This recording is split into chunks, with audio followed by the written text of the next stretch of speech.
कि प्राण जाए लेकिन वचन नहीं जाना चाहिए। मेरी पार्टी देश की सबसे नई पार्टी है, आप गूगल पे सर्च करना। मैं चाहता तो मोदी के साथ सत्ता का आनंद ले सकता था, और आपने जिस तरह जेसीबी से फूल बरसाए, ये तो मैं मजबूत हूँ। रालोपा की बुलडोजर रैली, सरकार बजरी माफिया पर निर्णय ले, नहीं तो मंत्रियां जयपुर में बंधक बना देंगे। नागौर के रियाबाड़ी में रालोपा प्रमुख और सांसद हनुमान जी बेनीवाल बजरी माफिया के खिलाफ रैली निकाली। इस दौरान सभा में बेनीवाल जी कहा कि माफिया के खिलाफ सरकार निर्णय ले, नहीं तो कानून व्यवस्था बिगड़ने की जिम्मेदारी सरकार की रहेगी। मंत्रियां और सीएम ने में जयपुर में ही बंधक बना देंगे। बजरी माफिया के खिलाफ जो हल्ला बोल कार्यक्रम था, आज की रैली ने आपने साबित कर दिया। रैली के अंदर हजारों हजार की तादाद के अंदर पहुंच के, और जिस तरह नौजवानों का जोश, और आपने जिस तरह जेसीबी से फूल बरसाए, ये तो मैं मजबूत हूं। मेरी जगह अगर कमजोर नेता होता तो फूलों से दब जाता नीचे। वो स्वागत करके नौजवानों ने देश के अंदर ये संदेश दिया, हम हमारे भाई के साथ हैं, हम सत्ता के विरोध में खड़े हैं, हम उस मिट्टी के लाल हैं जिसने आज़ादी के आंदोलन से लेकर आज तक देश की सरहदों की अगर रखवाली करी, हम लोगों ने करी।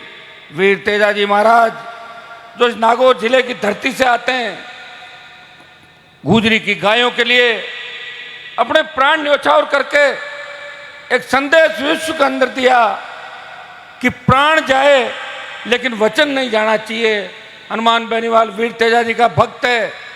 2008, 13, 18 के अंदर राजस्थान की विधानसभा और लोकसभा के अंदर 19 में तेजाजी के जयकारे के साथ इस देश के किसानों जवानों को यह संदेश दिया था कि देश के जवान किसान को जब भी मेरी आवश्यकता पड़ेगी, मैं सत्ता को ठोकर मार के मेरे भाइयों के साथ खड़ा मिलूंगा। यह संदेश मैंने पूरे देश के अंदर दिया था। अभी हरियाणा के ताऊ जो बात बता रहे थे, भाइयों, जब मोदी की सरकार ने 3 कृषि विरोधी बिल लाए, मैं एनडीए का साथी था। आज जिन लोगों के नाम मंत्रिमंडल में आ रहे हैं कि ये मंत्री बन रहा है, वो बन रहा है, वो तो मैं 2.5 साल पहले ही बन जाता। मैंने कहा हरियाणा पंजाब का आंदोलन था, उत्तर प्रदेश दिल्ली के लोग साथ आए, राजस्थान में आंदोलन कहीं नहीं था। अगर राजस्थान के अंदर हरियाणा पंजाब और यूपी के भाइयों का साथ किसी ने दिया, मेरे छोटे भाइयों का किसान कौम की तकलीफ समझ के, मेरी पार्टी देश की सबसे नई पार्टी है, आप गूगल पे सर्च करना। मैं चाहता तो मोदी के साथ सत्ता का आनंद ले सकता था, जिस तरह राजस्थान के 4-5 मंत्री ले रहे हैं दिल्ली के अंदर।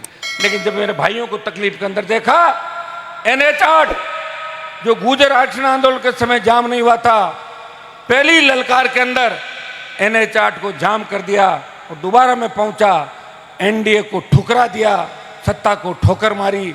और देश के सांसदों के अंदर अगर 70 दिन कोई सांसद सड़क पे अपने भाइयों के बीच बैठा, पूरी सर्दी जिसने निकाली ठंड के अंदर, वो नागौर का सांसद था, जो नागौर और किसान के सम्मान की लड़ाई पूरे देश के अंदर अपने भाइयों के लिए लड़ रहा था। माफिया की कलेक्टर एसपी सहित नेता अफसरा से मिली भगत को आरोप लगायो और बेनीवाल जी कहो कि लाखा की मंथली हर महीना अफसरा के कंजा है। रियाबाड़ी के थाने की मंथली ही 1 करोड़ रुपया से ज्यादा है। खेता में 5 लाख टन से ज्यादा बजरी इकट्ठी कर रखी है। एक किसाना का खेत ही अब आके खिलाफ FIR दर्ज कराई जाएगी। लूणी सहित आसपास की नदियां 20 मीटर से ज्यादा खुदाई कर रखी है। एक ही व्यक्ति के नाम 82 से ज्यादा ठेका है। बजरी माफिया के खिलाफ रैली के दौरान समर्थक क्रेन पर चढ़ की बेनीवाल जी पर फूल बरसाव लगा, लेकिन बन कोई को रोका। बड़ो सवाल यो है कि कोई अनहोनी हो जाती तो आखिर में भी कोई जिम्मेदार कौन हो। तो एक खबर के बारे में थारा जो भी विचार ही वह कमेंट में जरूर बताओ। धन्यवाद।